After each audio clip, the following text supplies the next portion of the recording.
La orden del paro nacional está dada. Los cubanos pueden unirse en un gesto cívico y pacífico sin precedentes para terminar con la claque gobernante.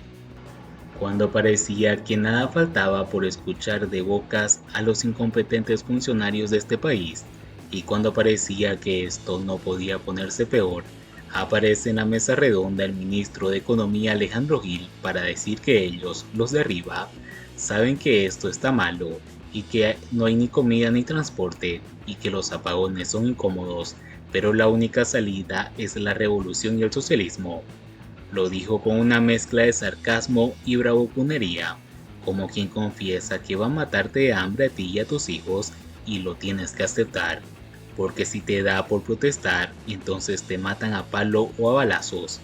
La cuestión es simple: una muerte dolorosa por hambre, enfermedades curables y desesperación, o una muerte violenta a mano de las fuerzas represivas de la dictadura. Es comprensible que se exprese de esta manera.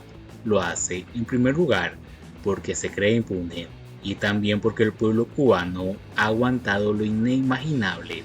De hecho, el soberano se pregunta cómo es posible que digan que esto va a empeorar si no hace 2 semanas celebraron una cumbre con casi un centenar de países, si lo han llovido con anuncios sobre acuerdos con países como Colombia, México, Costa Rica, Rusia para importar carne, y si ya se sabe que Cuba está importando huevos de República Dominicana, leche en polvo de Bielorrusia y arroz de donde sea. En este escenario, la miseria atroz, sin dinero para sufragar ni siquiera la ínfima cuota que dan por la libreta de abastecimiento, Hugo Cancio obtiene una licencia para vender carros en Cuba. Francia prepara un envío de 1000 vacas para ser alimentadas, ordeñadas y producidas en un país cuyo propio ganado muere por desnutrición.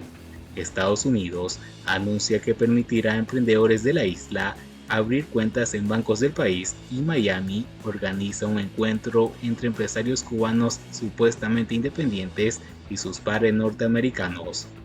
Nadie entiende a qué juegan Estados Unidos y la Unión Europea, muy bien enterados del reclutamiento de soldados cubanos por Rusia para pelear en Ucrania, un conflicto que ha traído grandes pérdidas a las naciones de Occidente, y por qué se le sigue lanzando salvavidas a un régimen que coopera contra el enemigo, tal como lo reconoció públicamente el embajador de La Habana en Rusia.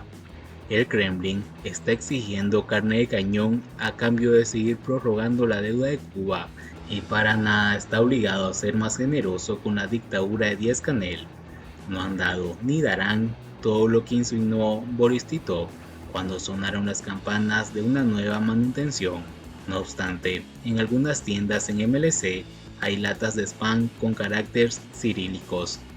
Tal vez algunos generales, cuyos hijos disfrutan de una vida en el extranjero, fuera del peligro, consideran que estas laticas bastan para honrar la larga e interesada amistad entre Cuba y Rusia, con el envío de jóvenes al frente de batalla.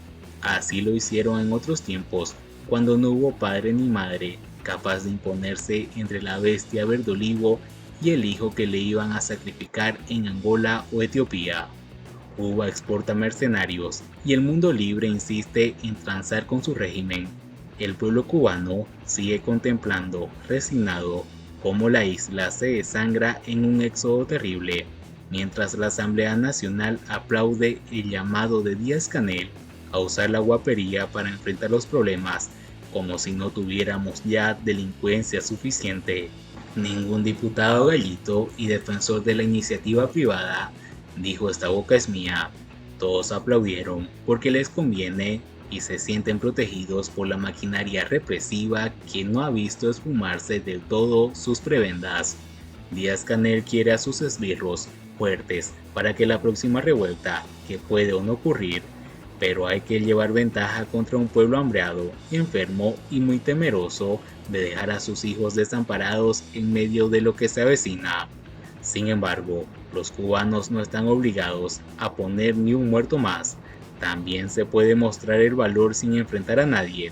Si no se produce nada y no hay dinero para importar, si el salario no alcanza, si la inflación no cede, si los apagones añadirán más presión sobre la realidad infernal que estamos viviendo, que se quede todo el mundo en casa para que este país finalmente se detenga y descanse en paz.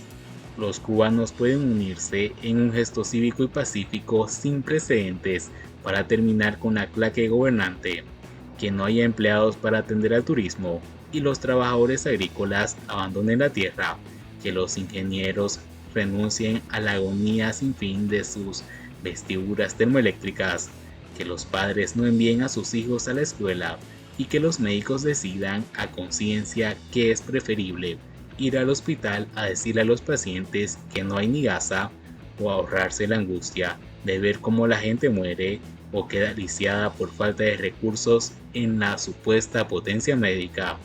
Sería una solución dura, pero definitiva. Con desfachatez, Alejandro Gil y Miguel Díaz-Canel han puesto luz verde a los cubanos. La orden de paro nacional está dada. Pero, ¿qué piensan ustedes, mis amigos? Escríbanos en los comentarios. Siguiendo con las noticias, paralizadas las patanas turcas, rotura en RT, el 30% de Cuba se queda a oscuras. La crisis energética empeoró el día lunes en Cuba, después de que la unidad 5 de la termoeléctrica Renté de Santiago de Cuba se averiara en la mañana. Se suma a ello la escasez de combustible que ha impedido echar a andar las patanas de generación de la empresa turca. Esa situación, según el reporte de la estatal Unión Eléctrica UNE, dará lugar a un apagón de 890 MW, equivalente a alrededor de un 30% del consumo nacional, solo por déficit de generación. Esta cifra, mayor que el corte del día sábado y domingo últimos, supone un agravamiento de los cortes de energía cada vez más extensos y frecuentes en las últimas semanas. Las empresas eléctricas de los territorios han publicado sus programas de apagones. En Matanzas habrá corte entre 3 y 6 horas, pero Holguín será de 6 horas en todos los circuitos, según las publicaciones de esas entidades en las redes sociales. Ello incluye cortes en la madrugada y desde el amanecer, así como en las noches. Además de la unidad 5 de Renté, que salió de servicio por un salidero en la caldera, y la 2 de Feltón en reparación desde hace meses tras sufrir un destructor incendio. Según UNED, están en mantenimiento la unidad 8 de la termoeléctrica de Mariel y todas las unidades de Energas Boca de Jaruco, estas últimas debido a reparaciones en la planta de procesamiento de gas de Puerto Escondido. Asimismo, las patanas turcas conectadas en la subestación de Melones en la bahía de La Habana no operan por falta de combustible. Y bien amigos, así vamos terminando las noticias importantes del día de hoy. Por favor, nos ayudarían mucho compartiendo las noticias y así poder informar a muchas más personas de la verdadera realidad en Cuba. Patria y vida mis hermanos, nos vemos en el siguiente informe.